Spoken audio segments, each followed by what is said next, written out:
일어나본 지 7조뿐이다.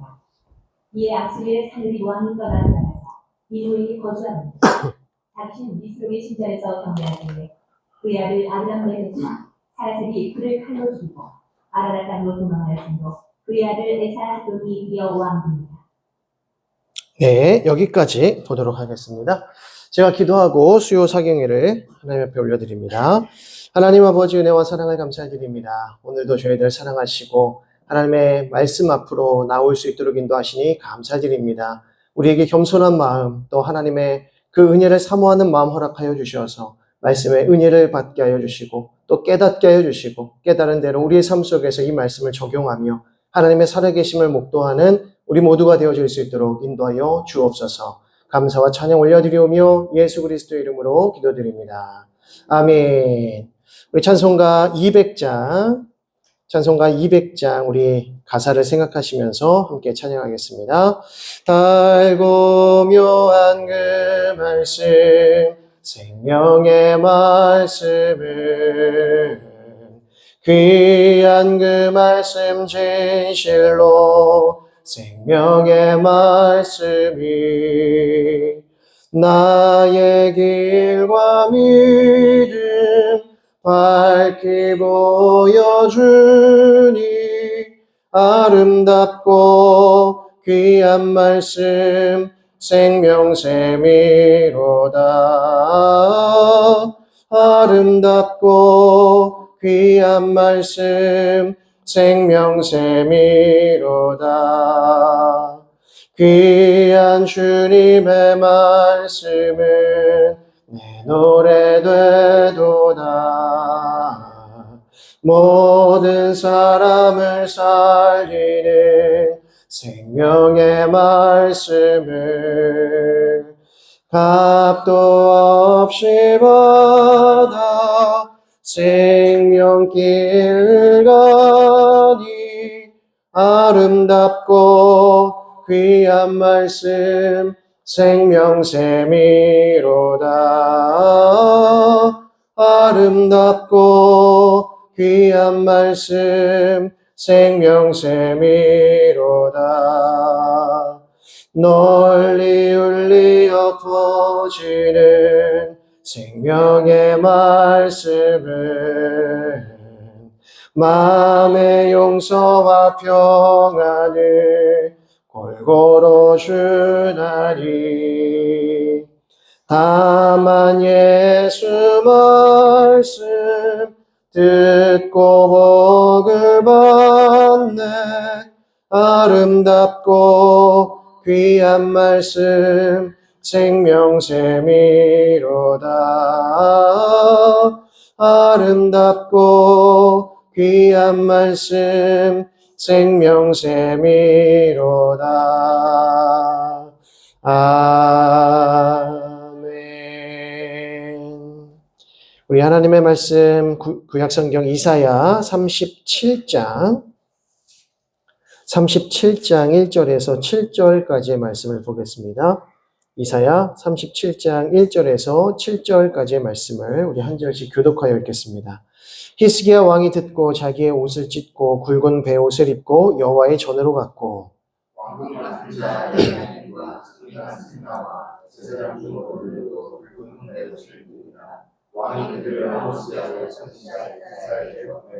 그들이 이사야에게 이르되 히스기야의 말씀에 오늘은 환난과 책벌과 능욕의 날이라 아이를 낳으려 하나 해산한 힘이 없음 같도다.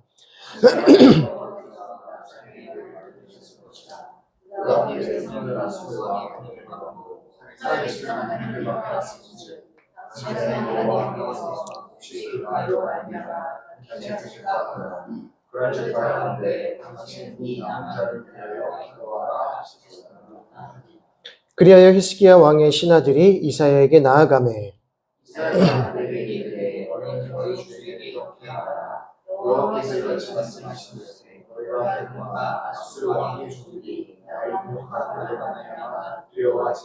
함께 봅니다. 보라, 내가 영을 그의 속에 두리니 그가 소문을 듣고 그의 고국으로 돌아갈 것이며 또 내가 그를 그의 의궁에서 칼에 죽게 하리라 하셨느니라 하니라.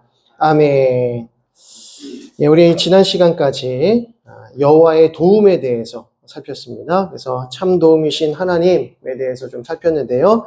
그래서 애굽의 도움, 애굽과 같은 강대국의 도움을 구하지 말라. 오직 여호와 하나님께 도움을 구하라 라고 하는 메시지였습니다. 그래서 애굽의 도움을 구하는 것은 화가 있을 것이다 라고 하는 것이죠. 그래서 애굽의 도움을 구하고 강대국의 도움을 구했던 것은 28장의 말씀처럼 술 취한 자들의 교만한 면류관과 같다. 곧 북이스라엘 백성들 또 사마리아 백성들처럼 화가 있을 것이다. 그리고 29장 1절에서 14절 말씀처럼 아리엘이여 다윗의 진친 성읍이여 슬프도다 화로다 라고 했습니다. 그래서 하나님께서 시온을 다시 회복하실 것을 말씀하시는 내용이었고요. 그리고 29장 15절에서 24절의 말씀은 자기의 계획을 숨기려 하는 자들도 화가 있다. 자기의 계획을 숨기려고 한다는 것은 하나님을 의지한다라고 말은 하면서도 결국 누구에게 도움을 구합니까? 강대국들에게, 특별히 애굽에게 도움을 요청하는 것과 같다는 것입니다. 그리고 30장, 31장 모두 다 화가 있을 것이다. 애굽에게 도움을 구하는 것은 수치를 줄 것이고 화가 있을 것이다. 애굽으로 내려가는 자들은 화가 있을 것이다. 이렇게 말씀하시죠. 그러면서 결국 참된 도움은 우리 하나님 여호와 하나님에게서부터 온다라고 하는 것을 32장에서부터 35장까지의 내용에 등장을 했습니다. 그래서 이 32장에서부터 35장까지의 이 내용들을 하나하나 이렇게 보게 되면 하나님의 이 회복의 말씀들이 점점점 상승 곡선을 타고 있다라는 것을 알게 되죠. 그래서 이상적인 나라의 회복, 그래서 정의와 평화를 회복하실 것이다. 32장이고요. 또 33장은 하나님이 가장 높은 곳에서 하나님의 백성들을 통치하신다. 34장은 이방 나라 에돔에 대한 하나님의 진노에 대해서 선포하시고, 또 35장에 가게 되면 출애굽 때의 이미지를 가져오시면서 광야의 길, 그 광야의 길에서 하나님께서 하나님의 백성들을 인도하셨다라는 메시지를 주시면서 결국 예루살렘, 그 시온으로 다시 돌려보내실 것이다 라고 하는 이 여호와의 도움에 대한 내용이었습니다. 그래서 35장 그 마지막 구절을 좀 보시게 되면 35장 10절 말씀에 여호와의 속량함을 받은 자들이 돌아오되 노래하며 시온에 이르러 그들의 머리 위에 영영한 희락을 띠고 기쁨과 즐거움을 얻으리니 슬픔과 탄식이 사라지리로다 라고 했습니다. 이 이사야 35장 10절의 말씀은 우리가 처음 시간에 저희가 나눴던 것처럼 시온으로 모으시다 라고 하는 이 주제 6가지의 그 핵심 메시지가 등장하는데 그 메시지 중에 이제 3번째 메시지가 되는 것이죠. 그래서 여호와의 속량함을 받은 자들이 시온으로 모일 것이다. 하나님의 백성들이 시온으로 모이는 이유가 무엇입니까? 하나님을 예배하기 위함입니다. 참된 하나님의 도우심을 받은 하나님의 백성들은 하나님을 예배하는 인생으로 살아가더라. 그것이 무엇입니까? 예배는 곧 하나님의 구원에 대한 감격이고 감사라고 하는 것이죠. 그래서 참 하나님의 도우심을 얻은 자들, 하나님의 구원을 얻은 자들은 하나님을 예배하는 인생으로 살아가더라는 것입니다. 우리가 하나님을 예배하고 하나님을 제사하고 우리가 어떤 거룩한 삶을 살아가기 때문에 하나님께서 우리를 구원을 베푸시는 것이 아니라 하나님께서 이미 우리를 구원하셨기 때문에 우리가 하나님을 예배하는 것이고 거룩한 삶을 살아가는 것이고 우리가 우리의 인생을 기쁨으로 살아가는 것이죠. 그러니까 이미 내가 구원을 얻었다. 이미 내가 하나님의 백성이다 라고 하는 이 정체성이 하나님을 참되게 예배하게 만드는 것입니다. 그래서 하나님께서는 다시 시온으로 모으신다 라고 하는 이 내용이 우리가 챕터 1번부터 이제 쭉 봤던 것이죠. 그래서 다시 한번 강의한 제일 첫 번째 구조와 요점을 보시게 되면 가장 첫 번째 챕터에서 이스라엘 심판에 관하여, 두 번째는 이방 심판에 관하여, 세 번째는 참 도움이 누구이신가? 애굽이 아니라 하나님이시다. 이 내용이었습니다. 그리고 이제 네 번째 내용은 여기가 이제 구조와 요점에서는 구원 약속이라고 나와 있는데 이게 히스기야입니다. 히스기야로 바꾸시고, 그래서 오늘은 그 히스기야의 내용을 보고요. 그리고 이어서 이제 5번, 챕터 5의 구원 약속에 관한 내용까지 좀 살펴보도록 하겠습니다. 그래서 히스기야가 네 번째다라고 하는 것이죠. 그래서 지금 우리가 지난 시간까지 배웠던 그 첫 번째 강의안의 맨 첫 번째 페이지 구조와 요점 한번 보시고, 그리고 오늘 나눠드린 강의안 구조와 요점을 잠깐 이렇게 같이 펴보시면서 좀 보시면 챕터 1에서 이스라엘 심판, 그리고 이방 심판으로 이어지고요. 그리고 강대국 의지하지 말고 하나님을 의지하라. 그럼 하나님께서 시온으로 회복시키시겠다라고 하는 메시지가 나왔죠. 그리고 나서 히스기야 내용이 잠깐 들어갑니다. 그리고 나서 5번으로 넘어가시면 구원 약속. 하나님께서 다시 하나님의 백성들을 구원하신다. 곧 포로로 잡혀 있었던 하나님의 백성들, 바벨론 포로로 잡혀 있던 백성들을 다시 시온으로 옮기시겠다. 하나님의 약속의 땅으로 돌려보내시겠다. 이것이 구원 약속입니다. 그리고 그들을 구원하신 후에 그들을 통해서 시온을 회복하시겠다. 시온을 회복한다는 것은 무엇입니까? 하나님의 백성들의 그 정체성을 회복시키시는 것. 하나님의 예배자의 삶, 하나님을 예배하는 백성들로의 그 정체성을 회복하는 것이 시온의 회복이다라는 것입니다. 그러면 하나님께서 그러한 자들에게 무엇을 주시죠? 영원한 복을 주신다. 이것이 이사야 전체의 메시지라는 겁니다. 그래서 이스라엘 심판, 곧 죄로부터 시작한 메시지가 영원한 복, 하나님 나라의 그 영원한 복으로 이어지는 이 메시지가 이사야 전체의 메시지다. 그런데 그 가운데 딱 들어간 내용이 뭡니까? 히스기야 내용입니다. 히스기야. 1번, 2번, 3번까지는 이제 이스라엘의 죄악, 모든 온 땅의 죄악들 하나님께서는 반드시 심판하신다. 하나님 의지하지 않으면 너희들 다 멸망당한다. 이 메시지, 조금 어두운 메시지, 두려운 메시지를 주셨다가 히스기야의 내용이 가운데 딱 있단 말이죠. 그리고 난 다음에 5번부터는 회복의 메시지, 구원의 메시지가 쭉 이어진다는 것을 알 수 있습니다. 그러면 이 히스기야의 내용이 과연 어떤 내용을 담고 있길래 이 중요한 메시지의 정중앙에 놓여 있을까? 이것을 오늘 좀 살펴보게 될 것입니다. 자, 다시 한번 오늘 강의한 3페이지를 보시면 히스기야, 네 번째 챕터죠. 히스기야, 그리고 이사야 36장에서부터 39장의 내용인데 그 옆에 작은 표를 좀 보시게 되면 아수르 시대, 그리고 히스기야, 그리고 바벨론 포로 시대 이렇게 나누어져 있습니다. 그래서 아수르가 지배하는 시기의 메시지가 1장부터 35장까지의 내용이라면 바벨론 포로 시기의 내용이 30장에서 66장입니다. 그래서 오늘 이사야 40장을 우리가 보게 될 텐데 이사야 40장을 딱 보게 되면 이미 포로로 잡혀있는 하나님의 백성들, 이스라엘 백성들에게 주시는 말씀임을 알 수 있습니다.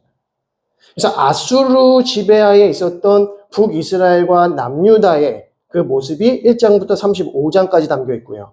40장부터는 포로로 잡혀있는 남유다 백성들을 향하여서 주시는 메시지라고 한다면 그 중앙에 있는 히스기야의 내용은 아수르 침공 극복 36장에서 37장의 내용, 그리고 바벨론 침공 예고 38장에서 39장의 내용으로 그 가운데 딱 그 교각 역할을 하고 있다는 것이죠. 다리 역할을 하고 있다는 것입니다. 그래서 아수르에서부터 바벨론으로 넘어가는 그 가운데에 어떤 메시지가 있다? 히스기야의 메시지가 있다는 것입니다. 그래서 이 히스기야의 내용은 열왕기하 17장에서부터 거의 동일하게 기록이 되어 있는 것을 볼 수 있는데 조금씩 틀립니다. 조금씩 틀린 내용이 있긴 하지만 거의 내용이 비슷해요. 그래서 히스기야 36장에서부터 이제 이 내용이 보게 되는데 자, 36장을 보겠습니다.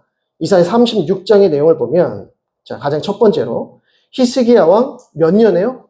14년에 아수르 왕 사네립이 올라와서 유다의 모든 견고한 성을 쳐서 취하니라 라고 합니다. 자, 이 사네립, 아수르 사네립.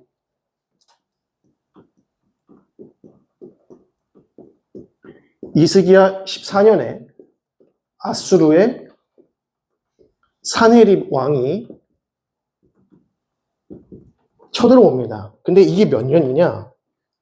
BC 주전 701년입니다. 이거는 이 유대 역사, 그 세계 역사 가운데서 거의 정해진 역사가 그래서 700년 주전 701년에 사네립 왕이 히스기야 왕이 다스리고 있던 남유다로 침공을 합니다. 이게 제 1차 침공이라고 하는데 침공을 해요. 그래서 견고한 성을 쳐서 취하니라 이렇게 말합니다.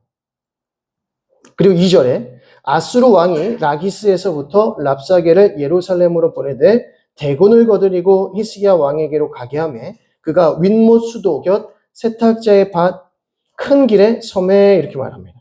그러니까 랍사게를 보내요. 랍사게를 보내어서 이 사네립의 말을 대언하게 만드는 것입니다. 그래서 이것이 중요한 그 랍사게의 연설이라고 부르는데, 랍사게의 연설의 핵심이 무엇일까요? 랍사게의 연설은 여호와를 의지하라고 하는 히스기야 왕의 말을 듣지 말라는 것입니다. 그래서 아수르가 지금 예루살렘을 포위했단 말이죠. 많은 군대를 거느리고 지금 밖에서 포위하고 있어요. 꽁꽁 문을 잠가 넣었겠죠. 성문을 잠가 넣지 않겠습니까? 그래서 파수꾼들을 세우고 군대를 세워서 지금 대립하는 그 장면일 겁니다. 근데 너무 많은 그 아수르 군대가 지금 포위한 상태에서 항복을 받아내기 위해서 기다리고 있다는 겁니다. 자, 그럼 히스기야 왕이 여기서 항복을 할 것인지 아니면 파수꾼을 보내서 이제 사신을 보내어서 강대국의 손에 좀 도움을 요청하든지 이렇게 해야 되겠죠? 아니면 그냥 항복해서 넘어가든지 이렇게 돼야 될 겁니다. 그래서 이러한 상황에서 랍사게가 연설을 하는데 그 연설의 내용이 무엇이냐? 7절 말씀을 보시면 혹시 내가 내게 이르기를 우리는 우리 하나님 여호와를 신뢰하노라 하리라마는 그는 그의 산당과 제단을 히스기야가 제하여 버리고 유다와 예루살렘에 명령하기를 너희는 이 제단 앞에서만 예배하라 그 신이 아니냐 하셨느니라. 그리고 11절에요. 이에 엘리야김과 셈나와 유아가 랍사게에게 이르되 우리가 아람 방언을 아오니 청하건대 그 방언으로 당신의 종들에게 말하고 성 위에 있는 백성들이 듣는 데에서 우리에게 유다 방언으로 말하지 마소서라고 합니다. 랍사게한테 유다 말로 하지 말고 당신네 언어로 연설해달라라고 합니다. 왜 그럴까요? 왜 그렇게 했을까요? 유다 백성들이 랍사게의 말을 알아들으면 마음이 어떻게 될까요? 두려워질 것입니다. 공포에 휩싸이게 될 것입니다. 왜냐하면 랍사게는 니네 항복하지 않고 히스기야 왕 의지하면 니네 멸망당할 줄 알아. 니네 다 죽는 거야. 라고 하지 않겠습니까? 그럼 유다 백성들의 마음이 어떻게 되겠습니까? 요동치겠죠. 혼란스러울 겁니다. 소란이 일어날 겁니다. 그래서 부탁을 하는 것이죠. 그래서 유다 방언으로 말하지 마소서. 이렇게까지 부탁을 하더라는 겁니다. 자, 그런데 13절에 이에 랍사게가 일어서서 유다 방언으로 크게 외쳐 이르되 이윽고 기어코 유다 방언으로 말합니다. 너희는 대왕 아수르 왕의 말씀을 들으라. 왕의 말씀에 너희는 히스기야에게 미혹되지 말라. 그가 능히 너희를 건지지 못할 것이니라. 히스기야가 너희에게 여호와를 신뢰하게 하려는 것을 따르지 말라. 그가 말하기를 여호와께서 반드시 우리를 건지시리니 이 성이 아수르 왕의 손에 넘어가지 아니하리라 할지라도 그들의 말을 듣지 말라. 히스기야 말을 듣지 말라. 이게 핵심입니다. 히스기야가 너희들에게 분명히 이렇게 말했을 거야. 하나님을 의지하면 하나님이 우리를 살려주실 거다. 아수르를 무찌르게 하실 거다.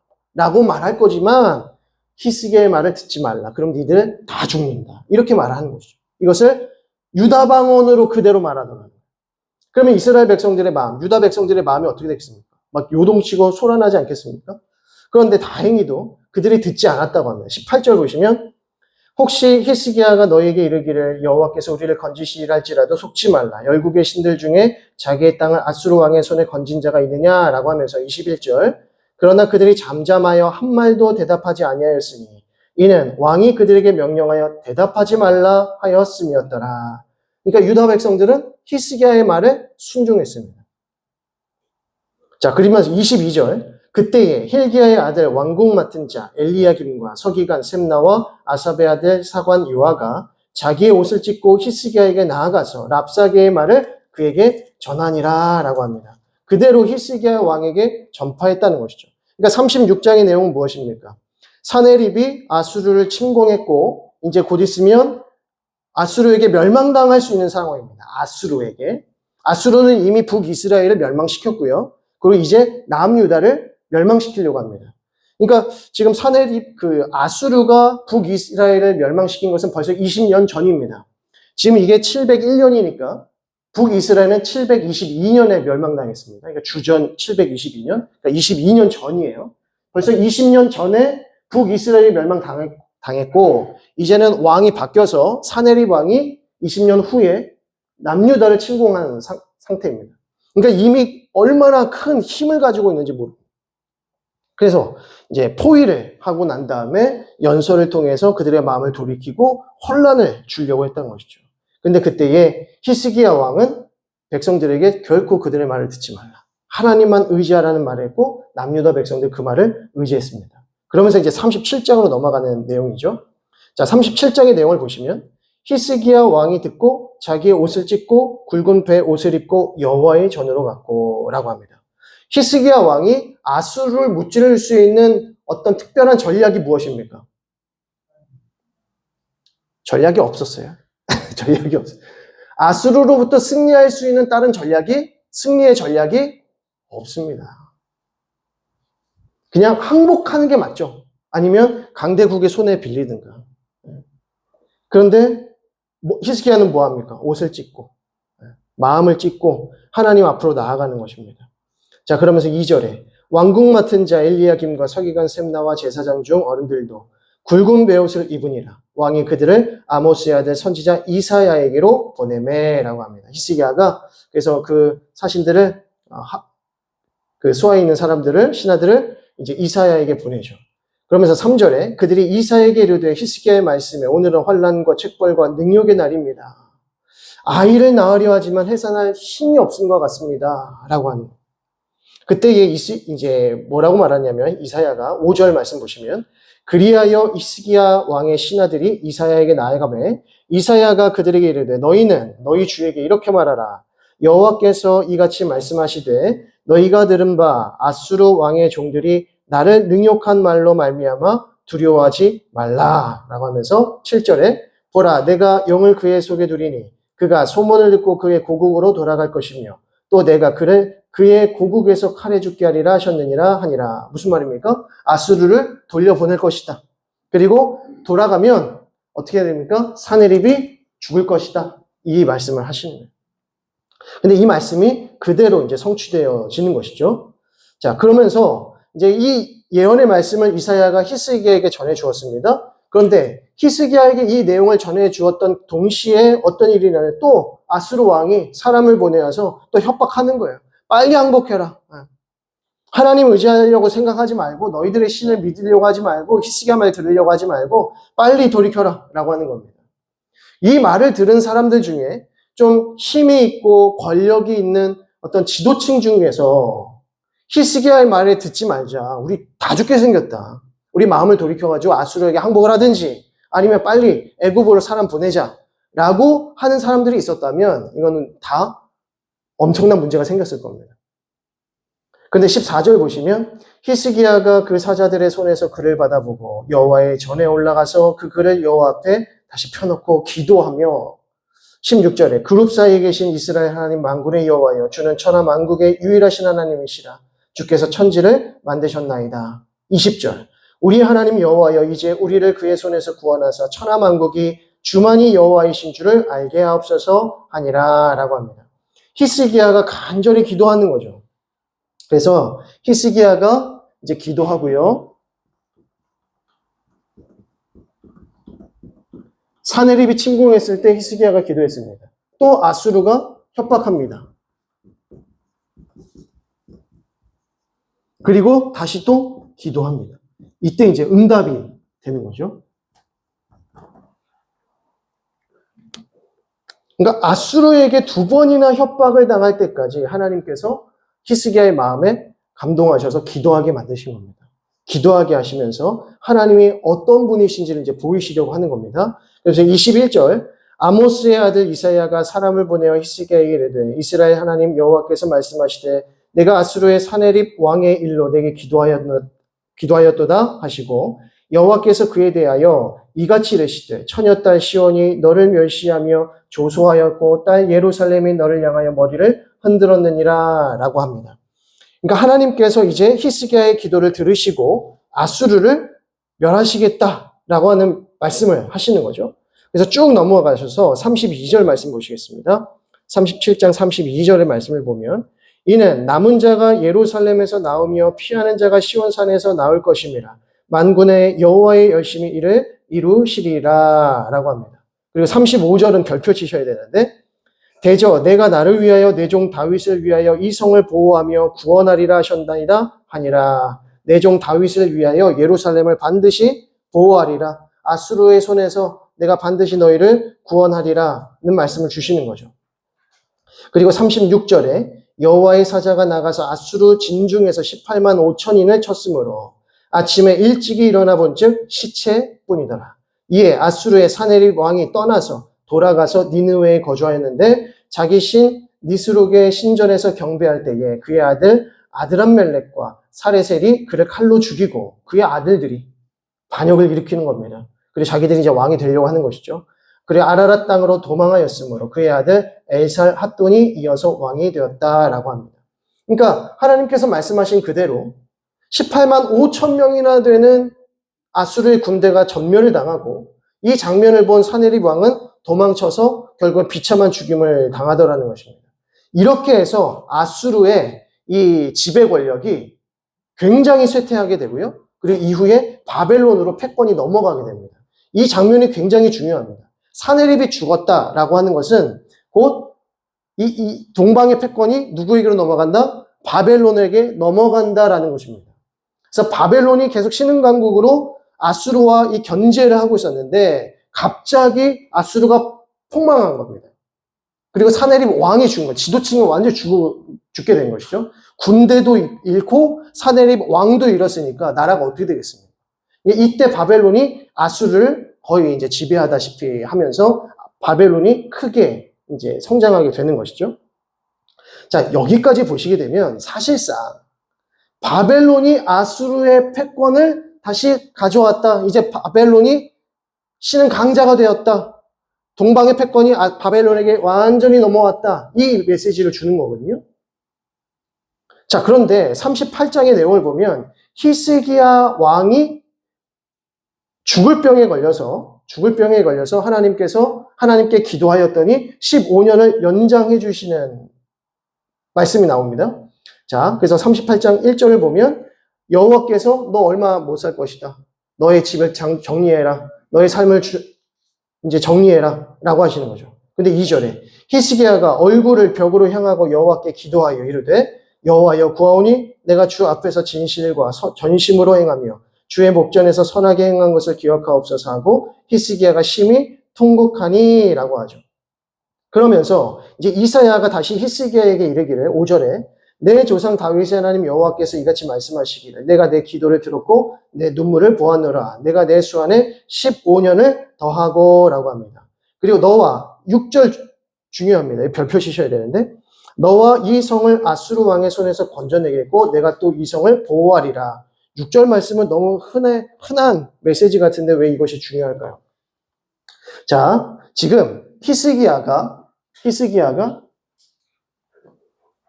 기도 응답을 받아서 37장 마지막 부분에는 아수르가 전멸을 당하고 사네립 왕도 비참하게 죽습니다. 그래서 바벨론으로 패권이 넘어갑니다. 그러면 이때 이제 38장으로 넘어가니까 우리가 보았을 때는 이제 어느 정도 좀 평안을 되찾았는데 갑자기 또 히스기야가 죽을 병에 걸렸구나. 이렇게 볼 수 있는 것이죠. 자, 그런데 히스기야가 14년에 몇 년의 수완이 더 플러스 됩니까?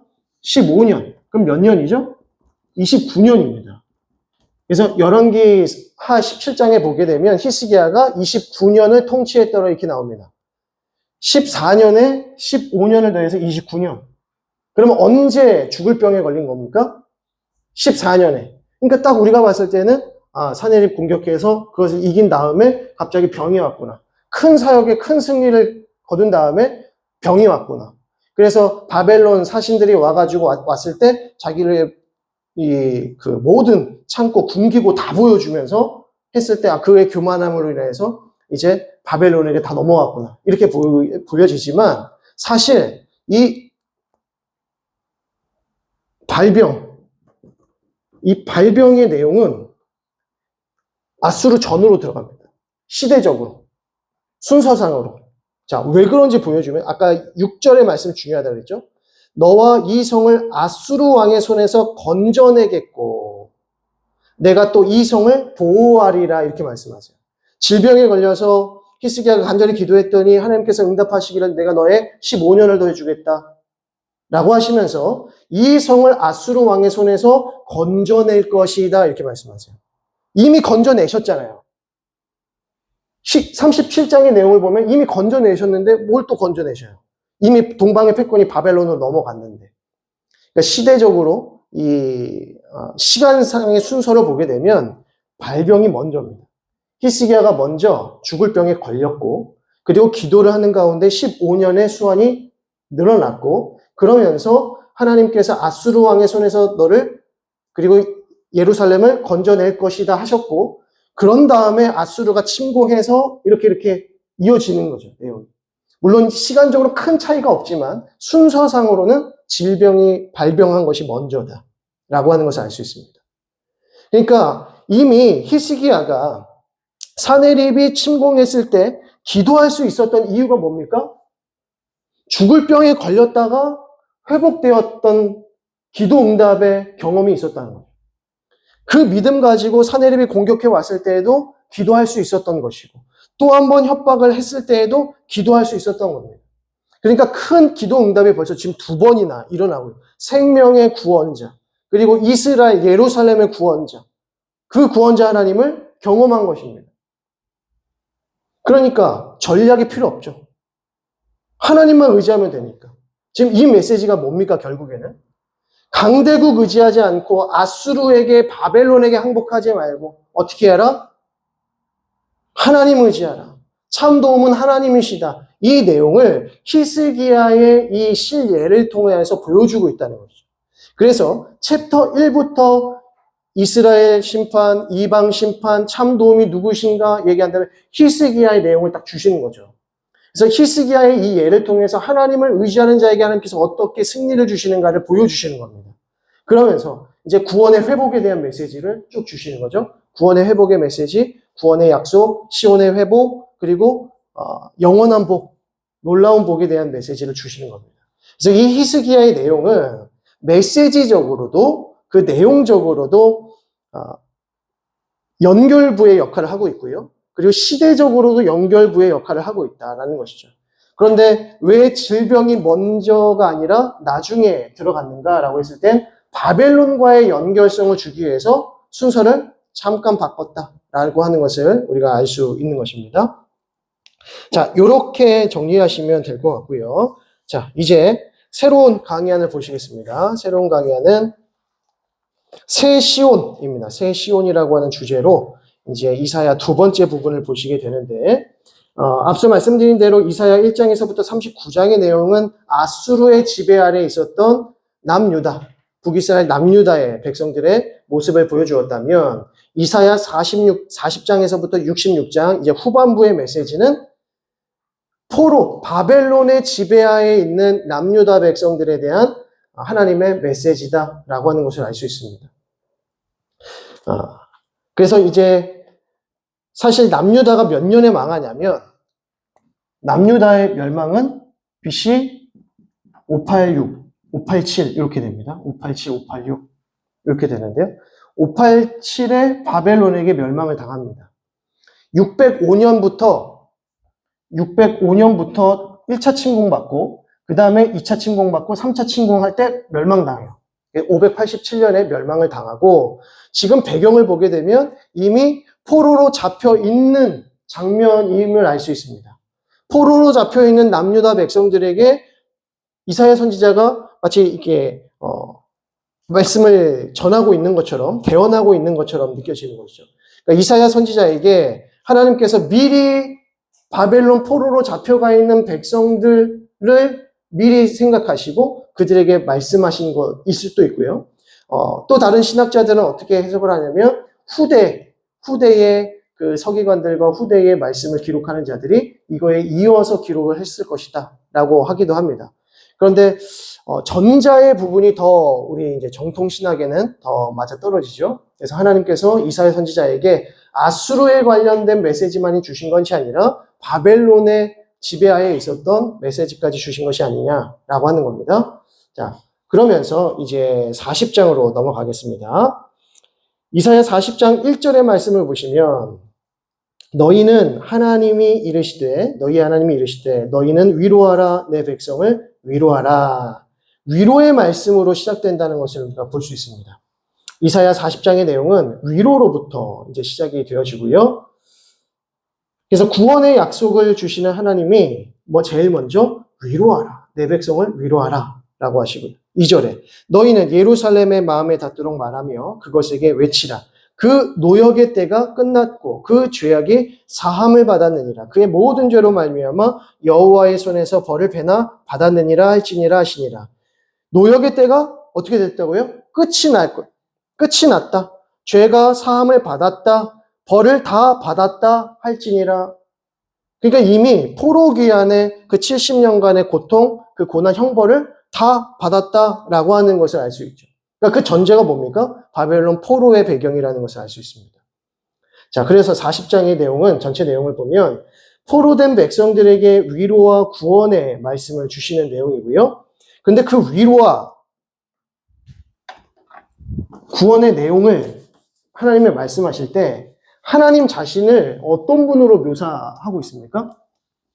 40장의 내용은 좀 보시면 하나님이 어떤 분으로 등장하셔요? 유일하신 창조자. 그래서 3절 보시면 외치는 자의 소리여 이르되 너희는 광야에서 여호와의 길을 예비하라. 사막에서 우리 하나님의 대로를 평탄케 하라 라고 하고요. 7절에 푸른 마르고 꽃은 시들면 여호와의 기운이 그 위에 불미라. 이 백성은 실로 풀이로다. 푸른 마르고 꽃은 시드나 우리의 하나님의 말씀은 영원히 서리라 하라. 그리고 이제 9절에 아름다운 소식을 시온에 전하는 자여 너는 높은 산에 오르라. 아름다운 소식을 예루살렘에 전하는 자여 너는 힘써 소리를 높이라. 두려워하지 말고 소리를 높여 유다의 성읍들에게 이르기를 너희의 하나님을 보라. 그리고 11절 그는 목자같이 양떼를 먹이시며 어린 양을 그 팔로 모아 품에 안으시며 젖먹이는 암컷들을 온순히 인도하시리로다 라고 하죠. 무슨 메시지입니까? 하나님은 위로하고 구원하시는 하나님이시다. 그래서 너희 하나님을 바라보라. 구원하시는 하나님을 바라보라. 목자와 같은 하나님을 바라보라 라고 선언하고 있다는 것입니다. 자, 그러면서 12절에 누가 손바닥으로 바닷물을 헤아렸으며 뺨으로 하늘을 쟀으며 뼘으로 하늘을 쟀으며 또 땅에 티끌을 되에 담아 보았으며 접시 저울로 산들을 막대 저울로 언덕들을 달아 보았느냐라고 하였습니다. 여기서 말씀은 하나님께서 어떤 분이시냐라고 했을 때 하나님은 비교할 수 없는 하나님, 유일하신 하나님, 창조하신 하나님이라고 하는 것을 알 수 있죠.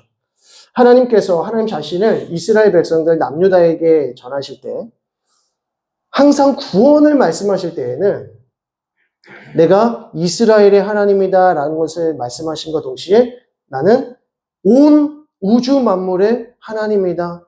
다른 신은 없다. 다른 우상은 없다 라는 메시지를 주십니다. 자, 저희가 출애굽 창세기부터 이제 창세기, 출애굽기, 레위기, 민수기, 신명기까지의 내용이 모세 오경이죠. 모세가 기록한 책입니다. 근데 이 모세 오경은 누구에게 쓴 책이죠? 모세 오경은 누구에게 쓰여진 책입니까? 1차 청중이 누굽니까? 1차 독자가? 이스라엘 백성들입니다. 특별히 어떤 백성들?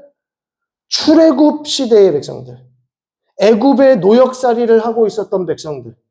그래서 그들을 하나님께서 데리고 나오시려고 하는 거잖아요. 데리고 나오시려고 하는데 이 백성들이, 이스라엘 백성들이 이 그 애굽에서 430년간 노역살이를 하고 있었기 때문에 이방인으로 있었기 때문에 하나님이 누군지 모르는 거예요. 그 전까지는 하나님의 말씀이나 성경이 없었기 때문이죠. 근데 모세가 나타나서 내가 너희를 끌고 갈 것이다. 야, 네가 누군데 우리를 끌고 가냐? 하나님이 너희를 끌고 인도하실 것이다. 하나님이 누구냐? 라고 했을 때 그 하나님이 누구인지 말씀하시는 것이 창세기부터 쭉 내용입니다. 그래서 창세기 1장부터 3장까지의 내용이 뭡니까? 천지의 창조하신 하나님, 우리 인간을 만드신 하나님, 우리 인간을 어떻게 지으셨어요? 직접 손으로 빚으시고 또 숨을 넣으시고 특별하게 창조하신 그 하나님의 백성들이 바로 너희다. 그래서 내가 너희를 구원할 것이다. 나는 구원의 하나님 여호와니라. 이게 핵심 메시지인 거죠. 그러니까 애굽에 갇혀 있는 하나님의 백성들을 출애굽하시기 위해서 구원하시는 분이 누구냐?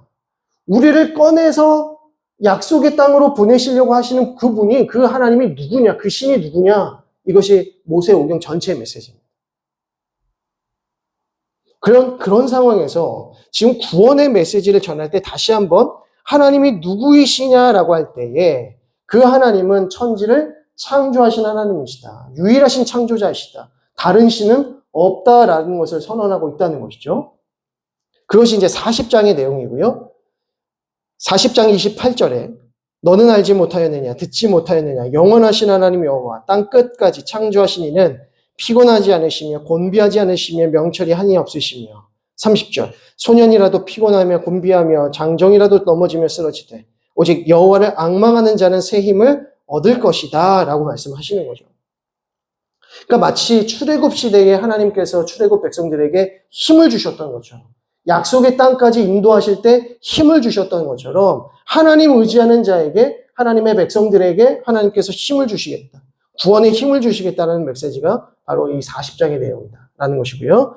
자, 그리고 41장의 내용으로 넘어가시면 이제 택하신 백성들을 향한 구원의 약속을 주시는데 자, 4절 말씀을 보겠습니다. 41장 4절. 이 일을 누가 행하였느냐? 누가 이루었느냐? 누가 처음부터 만대를 불러내었느냐? 나 여호와 처음에도 나요. 나중에 있을 자에게도 내가 곧 그니라 라고 합니다.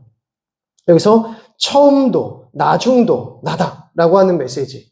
그러니까 우리가 잘 아는 알파와 오메가라고 하시죠. 자, 이 알파와 오메가의 이 내용이 지금 이 이사야 전반에 걸쳐서 자주 등장합니다. 나는 처음이고 나는 나중이다. 처음이고 끝이다 라고 하는 메시지. 하나님이 처음이시고 하나님이 끝이시다. 이게 어떤 내용일까요? 일단 1차적으로 하나님께서 천지를 창조하셨고요. 그리고 마지막 구원의 일을 행하셔서 종말을 통해서 놀라운 구원을 행하실 것. 그래서 알파와 오메가 되신다 라고 하는 것을 인지할 수 있는 것이죠. 그럼 결국 천지를 창조하시고 마지막 온전한 구원을 이루시는 그 하나님은 어떤 분이시다? 알파와 오메가이신 하나님은 어떤 분이시다? 영원히 구원하신 하나님이시다. 영원한 구원을 주시는 하나님이시다. 그래서 우리가 챕터 7에 영원한 복에 대한 메시지가 주어지지 않습니까? 그것이 바로 이 알파와 오메가의 핵심 메시지입니다. 그러니까 하나님은 우리에게 영원한 복을 주신다. 왜요? 처음 시작할 때도 영원한 복 주셨기 때문에. 아담이 범죄하지만 않았더라도 아담과 하와에게 주셨던 그 복은 영원한 복이었다는 것입니다. 그 영원한 복이 인간의 불순종으로 말미암아 제한되어지고 사망이 오고 죽음이 오고 재한이 오고 한계가 오더라는 거죠. 그러니까 영원한 복이 한계의 점에 다다랐다는 겁니다. 그런데 하나님께서 다시 하나님의 나라를 이루시고 우리를 회복하시고 구원을 회복하실 때 우리에게 어떤 복을 주세요?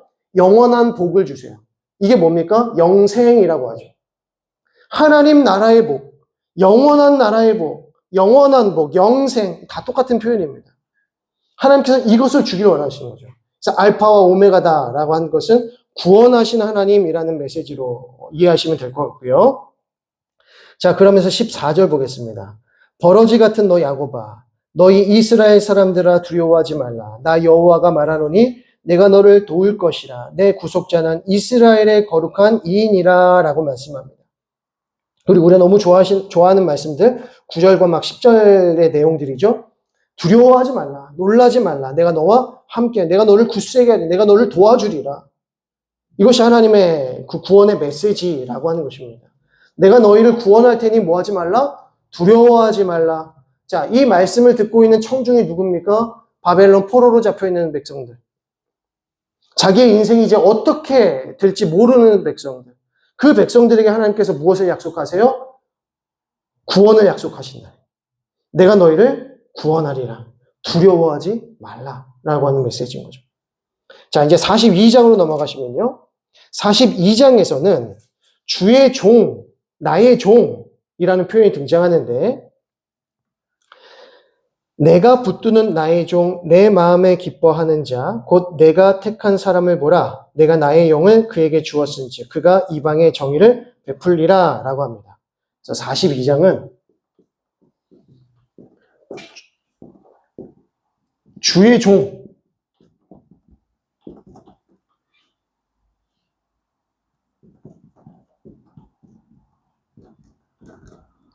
이렇게 체크해 놓으십니다. 종의 노래 1. 42장 1절에서 이 4절 말씀은 종의 노래 1입니다. 그래서 42장 1절에서 4절이고요. 그리고 49장 1절에서 6절. 49장 1절에서 6절. 이거 종의 노래 2.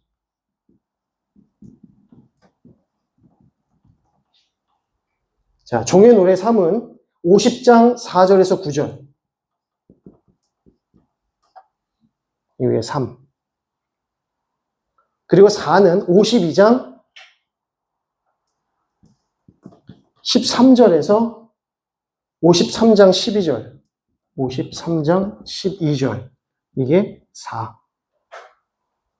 그리고 5는 종이라는 표현이 등장하지 않지만 구원의 대리자라고 하는 표현이 등장하기 때문에 이것도 종의 노래로 넣는데요. 61장 1절에서 4절. 이게 이제 5번 이렇게 됩니다. 자, 여기서 종의 노래가 등장하는데 나의 종, 이 종은 누구를 가리킬까요? 예수 그리스도. 구원을 위해 나의 종을 세우겠다라는 메시지입니다. 구원자를 세우겠다라는 메시지죠. 구원자, 나의 종, 너무 중요합니다. 하나님께서는 하나님의 백성들을 구원하실 때 누구를 세우세요? 누구를 세우시죠? 영적 리더십을 세우십니다. 그래서 출애굽할 때 애굽에 갇혀 있었던 이스라엘 백성들을 출애굽시키실 때 누구를 세우셔요? 모세를 세우십니다. 또 모세 이후에 여호수아를 세우세요. 그리고 약속의 땅에 딱 들어갔습니다. 그리고 땅 분배를 다 마쳤습니다. 자, 그 다음에 누구를 세우세요? 사사들을 세우세요. 근데 이 사사들은 왜 세워진 겁니까? 이스라엘 백성들을, 그리고 이스라엘이라고 하는 나라를 지키고 사수하고 말씀을 가르치고 하나님 앞에 참된 제사를 드릴 수 있도록 영적 리더십을 딱 세운 것이죠. 그래서 사사는 왕의 직분, 선지자의 직분, 제사장의 직분을 다 감당합니다. 이 사사의 직분은 누구에서부터 사실 출발합니까? 모세로부터 출발하는 것이죠. 모세, 여호수아, 이 영적 리더십들이 사실은 사사의 직분을 감당합니다. 그래서 사무엘까지 딱 보시면 사무엘이 행했던 것이 모세가 행했던 것과 별반 다르지 않습니다. 그러니까 하나님께서는 하나님의 백성들을 구원하실 때마다 영적인 리더십들을 세우시는데 이 영적인 리더십들은 누구의 예표가 됩니까? 예수 그리스도의 예표가 되는 거죠. 그러니까 목자이신 예수 그리스도, 인도자, 구원자 그리스도를 계속해서 예표해 주시는 겁니다. 그러니까 왜 그 리더십들을 굳이 하나님께서 세워가시느냐? 예수 그리스도께서 메시아로 오실 것이다. 그 메시아는 마치 모세와 같이, 여호수아와 같이, 다윗과 같이 우리를 구원할 것이다 라고 하는 메시지를 계속해서 주고 계시는 거죠. 그래서 여기서 이 종의 노래라고 하는 것은 결국 메시아에 관련된 예수 그리스도에 대한 찬양시다라고 보시면 되겠습니다. 그래서 42장에 그게 이 내용이 등장을 하는 겁니다. 3절에 상한 갈대를 꺾지 아니하며 꺼져가는 등불을 끄지 아니하고 진실로 정의를 시행할 것이며, 또 6절에 나 여호와가 의로 너를 불렀은즉 내가 내 손을 잡아 너를 보호하며 너를 세워 백성의 언약과 이방의 빛이 되게 하리니. 빛으로 오신 예수 그리스도. 이방의 빛이라고 하는 것은 유대인들만이 아니라 남유다 백성들, 이스라엘 백성들만이 아니라 온 땅끝까지 이르러 하나님의 백성이 되게 하시겠다라고 하는, 이방의 빛이 되게 하시겠다라고 하는 내용이 되는 것이죠. 자, 그러면서 이제 10절 말씀에 찬양하라. 그래서 항해하는 자들과 바다 가운데의 만물과 섬들과 거기에 사는 사람들아, 여호와께 새 노래로 노래하며 땅 끝에서부터 찬송하라. 여기서 새 노래라고 하는 것은 옛날 노래들 부르지 말고 신곡 불러라 이런 내용이 절대 아닌 것이죠. 네, 그게 아닙니다. 새 노래라는 것은 무엇입니까? 이제 새 구원, 새로운 구원을 우리에게 주실 것이니 그 구원을 찬양하라는 것이죠. 그 구원을 노래하라는 것입니다.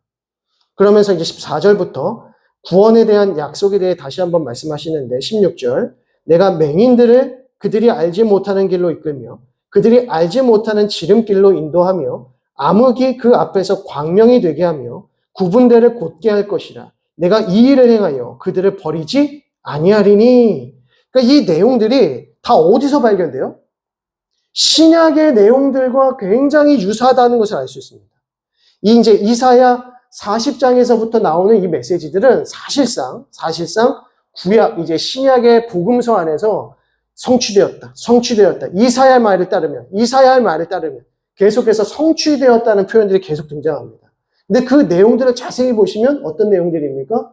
주의 종, 나의 종, 하나님께서 세우신 구원자, 대리자를 통해서 하나님께서 구원하시는 메시지가 나타나는 거죠. 그러니까 그 예수 그리스도께서 죽으시고 부활하시고 승천하셨어요. 그리고 성령을 주셔서 교회를 세우셨어요. 이 교회는 어떤 공동체냐면 부활하신 예수 그리스도를 전파하는 공동체입니다. 물론 예수 그리스도의 십자가를 고백하지만 부활이 없는 십자가는 무의미하죠. 그러니까 십자가의 복음을 전할 때는 반드시 부활의 복음도 같이 전하게 되어 있는데, 이때 사도들이, 예수님의 제자들, 예수님의 사도들이 무엇을 전했냐면 부활의 복음을 전합니다. 부활의 복음. 왜? 십자가는 많은 사람들도 다 봤어요. 나사렛 예수가 십자가에 달려 죽는 것은 예수의 제자들도 보았고, 예수의 제자가 아닌 사람들 보았고, 종교 지도자들 보았고, 심지어 본디오 빌라도가 결의해가지고 그것을 자기가 결정을 해서 죽인 건 아닙니까? 그러니까 모두가 본 사실이에요. 예수님의 십자가의 사건은.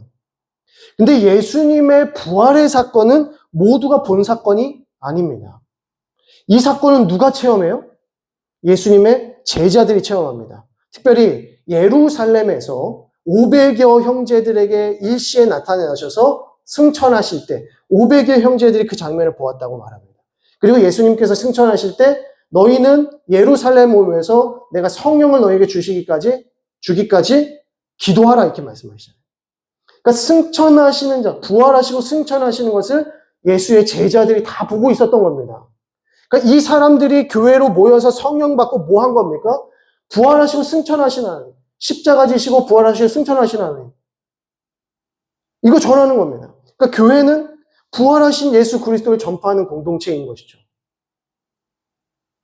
그러니까 우리가 이 메시지가 이사야부터 벌써 이 내용들이 등장하고 있다는 겁니다. 이 내용이 쭉 등장하면서 이 이사야의 내용들이 죽으시고 부활하신 그 예수 그리스도에 관한 메시지가 아니냐. 제자들이 그것을 하나하나 깨닫기 시작하는 겁니다.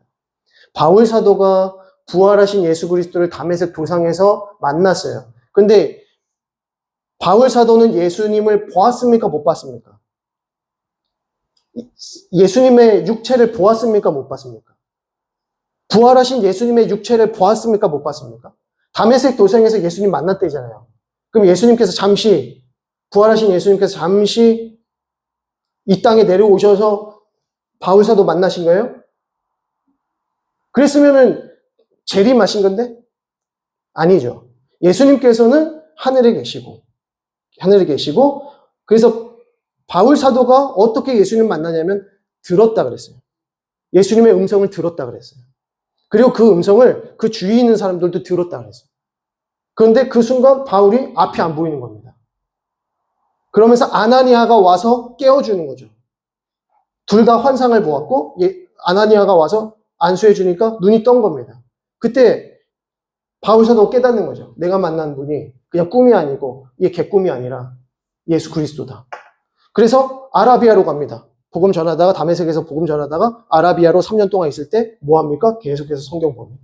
계속해서 성경 보면서 구약에서 말씀하신 그분이 예수 그리스도가 맞는지 계속 그거 보는 거예요. 그리고 확신에 찼을 때 다시 돌아오는 겁니다. 그리고 죽기까지 그리스도의 복음을 전하는 거예요. 그러니까 이사야의 이 말씀이 구원의 메시지, 나의 종, 주의 종, 이 메시지는 예수 그리스도가 맞느냐 안 맞느냐에 대한 너무나도 중요한 메시지예요. 그래서 우리가 이 한 구절 한 구절 이렇게 보게 되면 이거 어디서 많이 본 내용인데 보면 이제 복음서에서 그 내용들이 발견할 수 있는 것이죠. 그러니까 16절 같은 경우에도 내가 맹인들을 그들이 알지 못하는 길로 이끌며, 맹인들은 당연히 길을 알지 못하죠. 어디로 가야 되는지 모르지 않습니까? 그런데 예수님께서 맹인들을 얼마나 많이 고쳐주셨습니까? 그러니까 말씀에 기록된 내용들만 봐도 3명, 4명 넘게 뜨게 하셨는데 더 많이 아마 회복되었을 거라는 거죠. 그럼 그들의 눈을 뜨게 하시면서 어떤 메시지를 준 겁니까? 맹인들이 눈을 뜰 것이다.